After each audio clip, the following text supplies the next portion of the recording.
ছাত্ৰ ছাত্ৰীসকল, তোমালোকৰ ইউনিট টেষ্ট পৰীক্ষা হৈ আছে। ফাৰ্ষ্ট ইউনিট টেষ্ট পৰীক্ষা। মই এখন কুৱেশ্যন পেপাৰ লৈ আহিছোঁ তোমালোকৰ সুবিধাৰ কাৰণে, যিসকল ছাত্ৰ ছাত্ৰী পৰীক্ষা হোৱা নাই। এইখন হৈছে এই বছৰৰ ছ'চিয়েল চায়েন্সৰ কুৱেশ্যন পেপাৰ ক্লাছ 8ৰ। যিসকল ছাত্ৰ ছাত্ৰীৰ পৰীক্ষা হোৱা নাই, তোমালোকে এনেকুৱা প্ৰশ্ন চাবা আৰু এনচাৰখিনিও মোক কৈ দিছি যাবা। তলত দিয়া প্ৰশ্নবিলাক 1ৰ পৰা 10লৈ শুদ্ধ উত্তৰ চিনাক্ত কৰা। এটাত 1 নম্বৰকে 10টাত 10 নম্বৰ আছে। কোন ৰজাৰ শাসনকালত চীনা পৰিব্ৰাজক হিউৱেন চাঙে কামৰূপ ৰাজ্য ভ্ৰমণ কৰিছিল? ইয়াৰ অপশ্যন 4টা আছে। 4টাৰ ভিতৰত শুদ্ধ উত্তৰ হ'ব ভাস্কৰ বৰ্মন।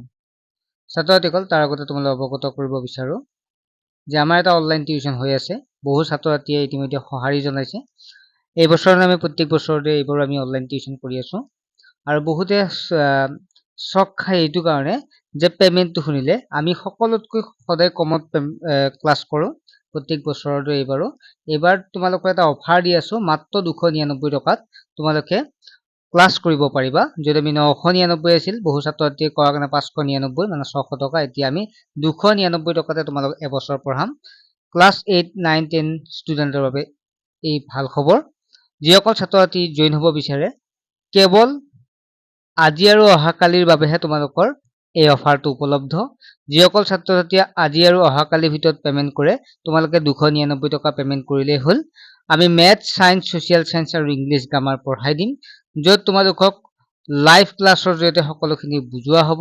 তোমালোকে দেৰি নকৰি এই হোৱাটছএপ নাম্বাৰ যিটো দেখা পাইছে, এই নাম্বাৰটো SMS কৰিবা 9394628219। মই তোমালোকক লিখি দিছো এবাৰ তোমালোকৰ সুবিধাৰ কাৰণে 9394628219। তোমালোকে এতিয়াই জইন হৈ লোৱা। বহুতে কৈছে পৰীক্ষা হৈ আছে। পৰীক্ষা কেইদিন ক্লাছ এনেই বন্ধ হৈ আছে, কিন্তু জইন হৈ লোৱা এইটো কাৰণে, কাৰণ তোমালোকে পিছত কিন্তু পেমেন্ট কৰিব লাগিব। কালিৰ পিছত জইন হলে তোমালোকে, পৰহি জইন হলে তোমালোকে 999 টকা তোমালোকে পেমেন্ট কৰিব লাগিব। গতিকে এতিয়া তোমালোকে 299 টকা পেমেন্ট কৰিলে হ'ল। ইতিমধ্যে বহু ছাত্ৰ ছাত্ৰী আমাৰ তাত জইন হৈছে, তাৰ বাবে বহুত বহুত ধন্যবাদ। শতাধিক ল'ৰা ছোৱালী জইন হৈ আছে আমাৰ ক্লাছত আৰু নতুনকৈ আৰু শতাধিক ল'ৰা ছোৱালী জইন হৈছে। তাৰ বাবে মই সকলো ল'ৰা ছোৱালীক বহুত বহুত ধন্যবাদ জনাইছো যে আৰু আমি বিশ্বাস দিব পাৰো আমি এটা ভাল ৰিজাল্ট কৰিম। আমি একেলগে পঢ়িম, আমি যিমান পাৰো চেষ্টা কৰিম। তোমালোকৰ চেষ্টা কৰিবা এটা ভাল ৰিজাল্ট ক্লাছ 8ৰ পৰাই ল'ব চেষ্টা কৰিবা। ঠিক আছে? তোমালোক যদি ক্লাছ 8ত ক্লাছবিলাক আমি 7:30 বজাত কৰিম ৰাতি। ঠিক আছে? বহুতে ভাবে দিনত কৰে নেকি, দিনত বহুতো অসুবিধা থাকে, সেইকাৰণে আমি ৰাতি ক্লাছ কৰিছো যিসকল ছাত্ৰ ছাত্ৰীৰ সুবিধা। এতিয়া কিছুমানে ভাবিব যে ক্লাছবিলাক কেতিয়াবা অসুবিধা হলে কি হ'ব, তোমালোকে পিছতো চাই ল'ব পাৰিবা, আমাৰ ক্লাছবিলাক ৰেকৰ্ডেড হৈ থাকিব। এতিয়া আমি প্ৰশ্নখিনিলৈকে আগবাঢ়িছো দেৰি নকৰি। ঠিক আছে? জইন হলে সোনকালে SMS কৰিবা দেই, সোনকালে জইন হবা। তোমাৰ নামটো, ক্লাছটো আৰু ডিষ্ট্ৰিক্টখন দিয়াৰ লগে লগে আমি তাতে ডিটেইলছখিনি পঠিয়াই দিম আৰু QR কোড এটা পঠিয়াই দিম। পেমেন্টটো কৰাৰ লগে লগে তোমালোকে 1 মিনিটতে তোমালোকে গ্ৰুপত সোমাই দিম আৰু লগতে তোমালোকক আগৰ ক্লাছবিলাকো আমি দি দিম। সকলোখিনি পাই যাবা, চিন্তাই কৰিব নালাগে। তোমালোকে বহুতে ভয় খাই যে পেমেন্টটো কৰাৰ পিছত গ্ৰুপত নিদিব নেকি, তেনেকুৱা কোনো কথা নাই। আমি আগৰ পৰা লৈছো। তোমালোকৰ যদি কোনোবা ওচৰত যদি কোনো ফ্ৰেণ্ড আছে, তেতিয়া আমাৰ ক্লাছত জইন হোৱা তোমালোকে সুধি চাব পাৰিবা আমি কিমান আগৰ পৰা ক্লাছ কৰি আছো। এতিয়া প্ৰশ্নখিনিলৈকে আগবাঢ়িছো।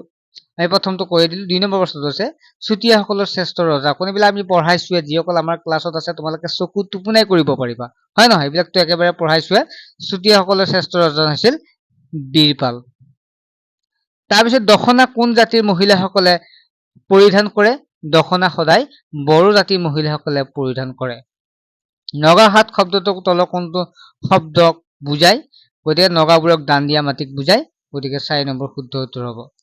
5 নম্বৰ হৈছে আলফাৰ সকলৰ সংকলিত সাহিত্য সম্ভাৰৰ তলক কোনটো নামেৰে জনা যায়? যিটো আমি জানো যে ভক্তিবাদ বুলি জনা যায়। পনীয়া সোণ বুলি কোনটো কোৱা হয়? পেট্ৰলিয়ামক পনীয়া সোণ বুলি কোৱা হয়। ঠিক আছে? প্ৰশ্ন একেবাৰে সহজ। অকল এইটো বুলিয়ে নহয়, তোমালোকৰ হাফ ইয়াৰলিটো এই প্ৰশ্ন আহিব দেই, সেইকাৰণে চাই যাবা। প্ৰব্ৰজনকাৰী সকলে যি স্থানৰ পৰা যায় তাক কি বুলি কোৱা হয়? যি স্থানৰ পৰা যায় তাক গন্তব্য স্থান নহব, এইটো যি স্থানৰ পৰা যায় বুলি কৈছে লক্ষ্য স্থান, উচ্চ স্থানৰ পৰা যাব, উচ্চ হব চাগে। এইটো তোমালোক কমেন্ট সেকশ্যনত জনাবাচোন, মই ভালদৰে চাই পেলাই তোমালোক দি দিম। তাইক উত্তৰটো নিদিওঁ। জনপ্ৰব্ৰজন মানে যি এঠাইৰ পৰা আনঠাইলৈকে যায়। লক্ষ্য স্থান নহয় নেকি? তোমালোকে এবাৰ কমেন্ট সেকশ্যনত জনাবা, মই উত্তৰটো নিদিওঁ কাৰণ ভুল কৰি নকওঁ। নেক্সট হ'ল প্ৰাথমিক বৃত্তিৰ উদাহৰণ হৈছে কৃষি হৈছে প্ৰাথমিক, কৃষি মাছ ধৰা এইবিলাক হৈছে প্ৰাথমিক বৃত্তি। হিউৱেন চাঙৰ বিখ্যাত গ্ৰন্থখনৰ নাম চি ইউ কি। ঠিক আছে, 9 নম্বৰ এইটো হ'ব শুদ্ধ উত্তৰ। আহোমসকল অসমলৈ কেতিয়া আহিছিল? আহোমসকল অসমলৈ 1228 খ্ৰীষ্টাব্দত আহোমসকল অসমলৈ আহিছিল। তাৰপিছত নেক্সট আমি 11 নম্বৰ প্ৰশ্নটো চোৱা, খালী ঠাই পূৰ কৰা। বৰ্মন বংশ কোনে প্ৰতিষ্ঠা কৰিছিল? পুষ্য বৰ্মনে কৰিছিল। পুষ্য বৰ্মন। আহোমসকলে দেশ নামৰ দেৱতাক পূজা কৰে। আহোমসকলে যিটো পূজা কৰে এইটো তোমালোকে চাবাচোন, মই বাৰু কমেণ্ট ছেকশ্যনত জনাম। হয়গ্ৰীৱ মাধৱ মন্দিৰ কোনে নিৰ্মাণ কৰিছিল? কোচ ৰজাসকল। ঠিক আছে, ৰঘুদেৱ হ'ব চাগে দেই, ৰঘুদেৱে।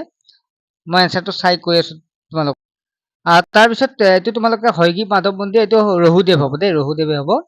আৰু আহোমদেৱসকলৰ চোমদেৱ হ'ব লাগে, তোমালোকে চাবাচোন কিতাপত কি আছে, চোমদেৱ হ'ব লাগে।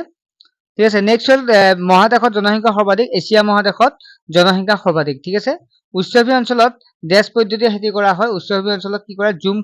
জুম পদ্ধতিৰে খেতি কৰা হয়। ঠিক আছে, নেক্সট প্ৰশ্নটোলৈ আগবাঢ়িব পাৰো। 12 নম্বৰ প্ৰশ্নটো আছে, চমু উত্তৰ দিয়া। কোনো ঠাইত জনবসতি হ্ৰাস হোৱাৰ দুটা কাৰণ কি কি? গতিকে জনবসতি হ্ৰাস কেতিয়া হয়? যেতিয়া সেই ঠাইবিলাকত কোনো এখন ঠাইত জনবসতি হ্ৰাস হোৱাৰ কাৰণ কি? সেই ঠাইত যদি যাতায়াতৰ সুবিধা থাকে, ঠিক আছে, যাতায়াতৰ সুবিধা হলে বা আৰু এনেকুৱা ক'ব পাৰা, সেই ঠাইত খেতিৰ উপযোগী হলে তেতিয়াও জনবসতি হ্ৰাস নহয়। এইবিলাক মই পঢ়াই দিছো তোমালোক। ভূমি অৱক্ষয় হোৱাৰ দুটা কাৰণ কি? ভূমি অৱক্ষয় হোৱাৰ কাৰণ যদি চাওঁ তেতিয়াহ'লে ভূমি অৱক্ষয় যদি কিতাপৰ মতে তোমালোকে লিখিলে তেতিয়া আছে তাতে ধুনীয়াকে, অপৰিকল্পিতভাৱে খেতি কৰিলে। ঠিক আছে, বননীকৰণ কৰিলে বা ধ্বংস কৰিলে, বননি ধ্বংস কৰিলে। ঠিক আছে, জনসংখ্যা বিস্ফোৰণ দুটা কাৰণ কি কি? জনসংখ্যা বিস্ফোৰণ কিহৰ কাৰণে হয়? যেতিয়া জনসংখ্যা বিস্ফোৰণৰ কাৰণটো হৈছে অত্যাধিক জন্মৰ হাৰটো অত্যাধিক হলে, আৰু নেক্সট কথাটো কোনো এটা ঠাইৰ পৰা আন এটা ঠাইলৈকে যেতিয়া মানুহবিলাক প্ৰব্ৰজন ঘটায় তেতিয়াও জনসংখ্যা বিস্ফোৰণ হয়। বুজি পাইছা তোমালোকে? নেক্সট হৈছে জনসংখ্যা থুপীকৰণ বুলিলে কি বুজা? জনসংখ্যা থুপীকৰণ মানে কোনো নিৰ্দিষ্ট ভৌগোলিক অঞ্চলত মানুহৰ হন বসতি থকা অৱস্থাকে জনসংখ্যা থুপীকৰণ, মানে য'ত হন বসতি থাকে তাতে জনসংখ্যাৰ থুপীকৰণ বুলি কোৱা হয়। বসতি হাইকৈ কেই প্ৰকাৰ আৰু কি কি? বসতি হাইকৈ তোমালোকে পাই আহিছা ৰৈখিক বসতি, তাৰপিছত আমি চাওঁ কেন্দ্ৰীভূত বসতি, তেনেকুৱাকে পাই আহিছা তোমালোকে।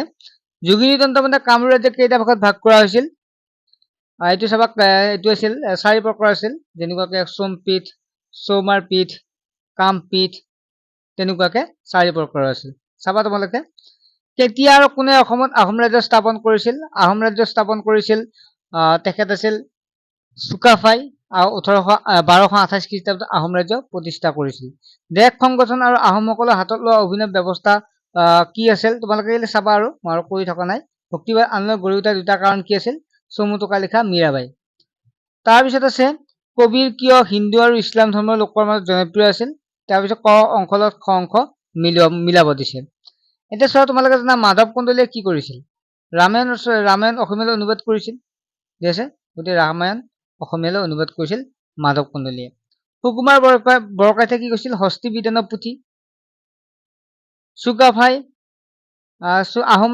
আহোমৰ প্ৰথম ৰজা চুকাফা। ভট্টদেৱ কথাগীতা। বলদেৱ সূৰ্যখৰি দৈবজ্ঞ, যিটো আছে সেইটোৱে লিখিবা, দৰং ৰাজবংশলী। ঠিক আছে, আৰু পুৰুষোত্তম দিবাশিষে ৰত্নমালা আৱিষ্কাৰ কৰিছিল। ঠিক আছে, পুৰুষোত্তম ৰত্নমালা। ঠিক আছে, এনেকুৱাকে তোমালোকে লিখিবা।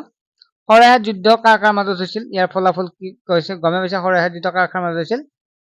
মোগল আৰু আহোমৰ মাজত হৈছিল। ঠিক আছে, তাৰপিছত মই ৰত্নবিদ কেইটা তোমালোকে আকৌ এবাৰ কৈ দিছো বাৰু। যে মই তোমালোক কৈছিলো যে যোগিনী তন্ত্ৰ মতে কামৰূপ ৰাজ্যক কেইটা ভাগত ভাগ কৰিছিল? সেইটো 4টা ভাগত হৈছিল। ঠিক আছে, ৰত্নপীঠ, কামপীঠ, স্বৰ্ণপীঠ, চৌমাৰপীঠ। মানে মই কওঁতে ভুল হোৱা যেন পাইছিলো, সেইকাৰণে কৈছো। কি কি আছে? ৰত্নপীঠ, কামপীঠ, স্বৰ্ণপীঠ আৰু চৌমাৰপীঠ। ঠিক আছে, আটাইখিনি মই কৰি দিয়া নাই, ভিডিঅ'টো বহুত দীঘলীয়া হ'ব সেইকাৰণে। পাৰ্থক্য লিখা। পৰম্পৰাগত আৰু অপৰম্পৰাগত শক্তি। জনপ্ৰব্ৰজন কাক বোলে? ইয়াৰ ফলাফলসমূহ কেনেধৰণৰ? এইবিলাক আমি ক্লাছত কৰিয়ে দিছো ইতিমধ্যে। আৰু লাগিলে আমি আকৌ পিছত এনালাইচিছ কৰিম আমাৰ অনলাইন টিউচন গ্ৰুপত। আৰু যিসকল জড়িত হোৱা নাই সোনকালে জইন হৈ ল'বা, আমি আটাইখিনি তোমালোকক পঢ়াম। ঠিক আছে, নেক্সট এটা ভিডিঅ' লগ পাম। বাই।